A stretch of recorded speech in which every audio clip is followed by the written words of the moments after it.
ನಮಸ್ಕಾರ ಸ್ನೇಹಿತರೆ, ಒಂದು ಫ್ಯಾನ್ ಮೋಟ್ರು ವೈಂಡಿಂಗ್ ಹೋಯಿತು. ಅದಕ್ಕೋಸ್ಕರ ಫ್ಯಾನ್ ಮೋಟ್ರು ಹೊಸದು ಫಿಟ್ ಮಾಡಿದೆ. ಯಾವ ರೀತಿ ಅಂತ ತೋರಿಸ್ಕೊಡ್ತೀನಿ. ಹಳೆ ಮೋಟ್ರು ವೈಂಡಿಂಗ್ ಹೋಗಿದೆ.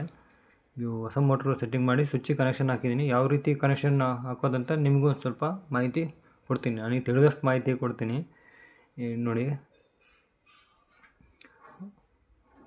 ಇದು ಹಳೆ ಮೋಟ್ರು ವೈಂಡಿಂಗ್ ಹೋಗಿದೆ. ಕಾಪರ್ ವೈಂಡಿಂಗ್ ಇತ್ತು. ಒಂದು ಹತ್ರ ವೈಂಡಿಂಗು ಬರೆಸ್ಟ್ ಆಗಿದೆ. ಅಲ್ಲಿ ತೋರಿಸ್ತೀನಿ ನೋಡಿ.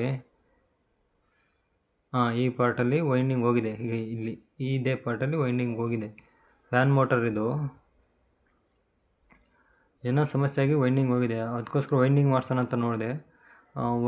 ಹೊಸ ಮೋಟ್ರ್ ತಗೋಬೋದು. ವೈಂಡಿಂಗ್ ಕಾಸ್ಟು ಜಾಸ್ತಿ ಆಗ್ತಾಯಿದೆ. ಹಂಗಾಗಿ ಹೊಸ ಮೋಟ್ರು ಆನ್ಲೈನಲ್ಲಿ ತರಿಸಿ ಸೆಟ್ಟಿಂಗ್ ಮಾಡಿದ್ದೀನಿ. ಇದು ನೋಡಿ ಕನೆಕ್ಷನ್ನು R1 R2 R3 ಈ ಥರ ಕನೆಕ್ಷನ್ ಕೊಟ್ಟಿದ್ದೀನಿ.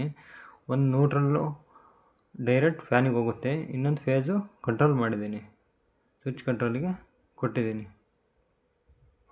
ಯಾರಿಗಾದರೂ ಏನಾದರೂ ಮಾಹಿತಿ ಇದ್ದರೆ ಕಮೆಂಟ್ ಬಾಕ್ಸಲ್ಲಿ ತಿಳಿಸಿ, ನಾನು ನಿಮಗೆ ತಿಳಿಸ್ಕೊಡ್ತೀನಿ. ನೋಡಿ, ಇದು ಸೀದಾ ಡೈರೆಕ್ಟು ಫ್ಯಾನಿಗೆ ಹೋಗಿದೆ. ಇನ್ನೊಂದು ಕಂಟ್ರೋಲ್ಗೆ. ಇದು ಚೆಕ್ ಮಾಡೋಕ್ಕೆ ಪವರ್ ಬೇರೆ ಇರಲಿಲ್ಲ, ಹಂಗಾಗಿ ಚೆಕ್ ಮಾಡುತ್ತಿದ್ದೆ. ಇಲ್ಲಾಂದರೆ ನಿಮಗೆ ಚೆಕ್ ಮಾಡಿ ರನ್ನಿಂಗು ತೋರಿಸ್ತಾ ಇದ್ದೆ. ಅದೇ ಟೈಮ್ಗೆ ಕರೆಂಟ್ ಹೋಗಿತ್ತು, ಹಾಗಾಗಿ ಚೆಕ್ ಮಾಡೋಕ್ಕೆ ತೋರ್ಸೋಕ್ಕಾಗಲಿಲ್ಲ. ನಿಮಗೆ ಸ್ವಿಚ್ ಕನೆಕ್ಷನ್ ಯಾವ ರೀತಿ 2, 3 ಈ ಥರ ಕನೆಕ್ಷನ್ ಮಾಡ್ಕೋಬೇಕು. ನಿಮಗೆ ತಿಳಿಸ್ಕೊಡ್ತೀನಿ ನೋಡಿ. ಹಳೆ ಮೋಟ್ರ್ ತೋರಿಸ್ತೀನಿ ನೋಡಿ ಯಾವ ರೀತಿ ಸಮಸ್ಯೆ ಆಗಿದೆ ಅಂತ.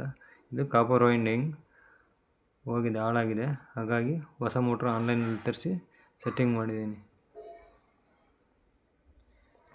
ಪೂರ್ತಿ ಬಿಚ್ಚಿ ಚೆಕ್ ಮಾಡಿದೆ. ಮೋಟ್ರು ಪ್ರಾಬ್ಲಮ್ ಆಗಿತ್ತು, ಹಂಗಾಗಿ ಹೊಸ ಮೋಟ್ರನ್ನ